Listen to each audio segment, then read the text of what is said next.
My name is Kirwa Kimosbei, fourth-year student in the Department of Accounting and Finance. Yeah, I was elected to the position of Cabinet Secretary in the Sports and Entertainment.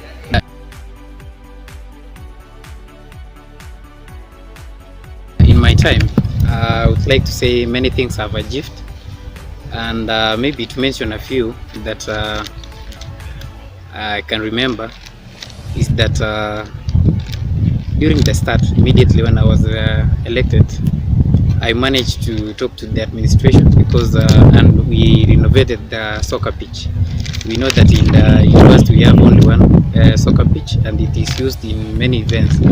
So by the time I was elected to the office, the soccer pitch was not looking nice, and it was in a bad condition. But with the arrangement that I met with the administration, we've managed to renovate. It stayed 4 months, and when students came in September, it was good, and now I can say students are enjoying playing in that soccer pitch. Number two, there were issue of poles when I entered into the office. There were issue of soccer poles and other many things, sports equipment.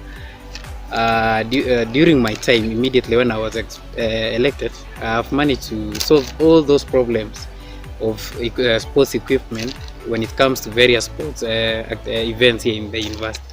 So I've solved, I can say confidently that it was solved, and I believe that it is solved up to now. Mm-hmm. Now, number three, we realized that there are some games that has to be played at night, especially basketball, men and women. Now I talked to admin, and I can say that last semester the issue of lights was installed, and now students are playing at night. We've also managed to create a new basketball court for another extra basketball court in the auditorium, inside the auditorium. The reason is because when I was elected to the office, ladies were saying that we have only one court and men are using the basketball court. So I talked to my officers, that is the admin, and we made arrangement. It is solved now. We have another new basketball court, and I can say students are now ready to play. Mm-hmm. Basketball students, they are now enjoying their talents here in Baraton. It's solved, and I know in future we will create even more. Let's say even 2 or 3 or 4, so that the university's population is increasing. So we need to have a plan for future. But for now, it's okay. I've also in my time, we've managed to go for an outing. Since the other time in history, going to outing it became a problem. But during my time, and also talking to my bosses in the administration, we've managed to take our students outside. I remember last semester we took 150 students to Egerton University in all sporting events here in the university. Almost 10 sporting events, indoors, and those can be played outside. And in addition, it has been for the first time in history, these students have received the allowances. Mm-hmm. Allowances is what students need here in Baraton University, and I believe it happens in other universities, because a student here to represent a university is an achievement. When we go there at Egerton, for example, in Egerton University, we went there, our students won in almost all the sporting events, especially soccer men. We won. Like now, Egerton University, the Baraton University soccer are very serious, and there is no team that can play with. So we paid them allowances, and I thank the administration for giving me allowing us to have these things.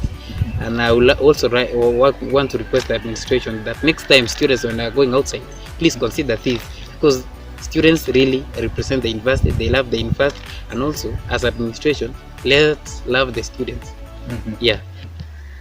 We've managed to have soccer tournaments. Mm-hmm. I remember during the opening of this semester, we had one soccer tournament that attracted many students from outside, not students and other teams from outside. Yeah, and here many students saw what happened. our students are really soccer students are really good, and in fact those who came from outside, they know that soccer here is something that is very doing very nice. So we've been having the tournaments here. We had that one for soccer. We've had one for basketball. We've had one for volleyball. We've had one for handball men, and we still expecting to have more. With this the period that is still remaining, we still have more tournaments coming. Yeah, and also in the sector of entertainment, you know, those were only sports.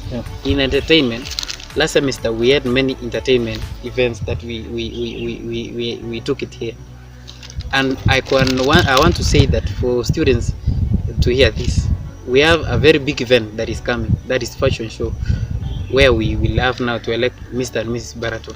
It is a big event that we've really budgeted a lot of money in that event, and I want to encourage all the students to come and register, so that at the same day let them come and participate in that event.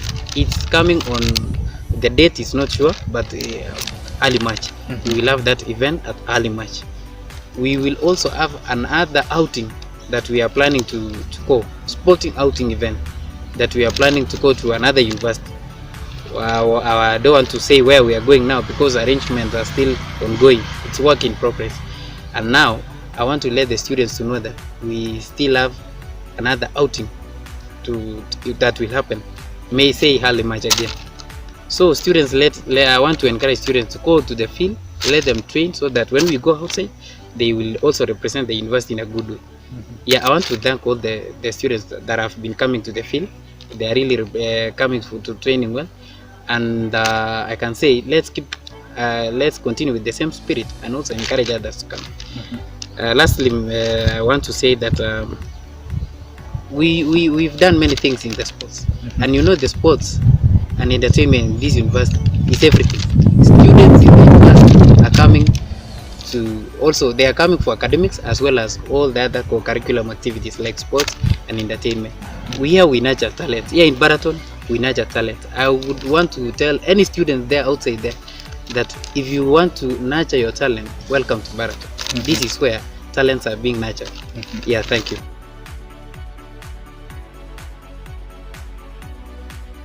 Now, in my time, challenges that are faced is that the procurement of sporting event facilities in here is now something like, I can say, something slow. Yeah, so I would just want to request that let the procurement respond in accordance to the urgency of the things that are needed in the sports. So that is the only challenge and a major challenge that I've experienced in my time as the sports minister in Baraton. Number two, you know, I'm a student, and as I earlier said that I'm a senior student. I do many things, research and many other issues. And you know, to balance between leadership and academics is a challenge. Let the students don't forget this. Once you are being elected to be a leader, don't forget that you're still a student. So I've tried. In my time, I've tried to balance, and I can say I'm still doing well in academics. And I don't expect this leadership to maybe affect me in academics. Though it's a challenge, but I still thank God that He has given me this strength to balance the two. Thank you.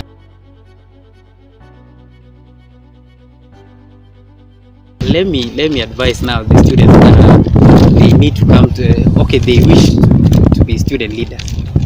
Now, a student leadership is given by God. I want to let you know that student leadership, let me not even student leadership. Leadership is given by God.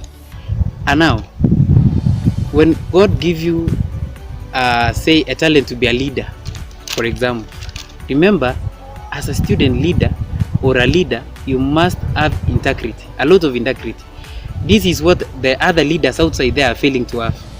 We have few leaders of integrity in this country, and we want to express this strongly, that any leader, anybody that have ambitions to be a leader should have a lot of integrity, and should always represent wherever he or she represent with a lot of truth. We don't want leaders that are just they are going outside telling other lies in favor of politics. No, let's be leaders, and leaders of integrity, leaders of the truth. God knows why he gave you, or he gave you to be a leader. So I would just want to advise anyone that wish to be a leader of integrity, be a leader of truth, and remember, once a leader, always a leader. You will lead here on earth, and maybe if there is a leadership in heaven, you will also lead there. So just uphold that is good always. So all students that aspire to be leaders, remember, integrity, truth, and always uphold that is always truth and good before God and before human beings. Thank you.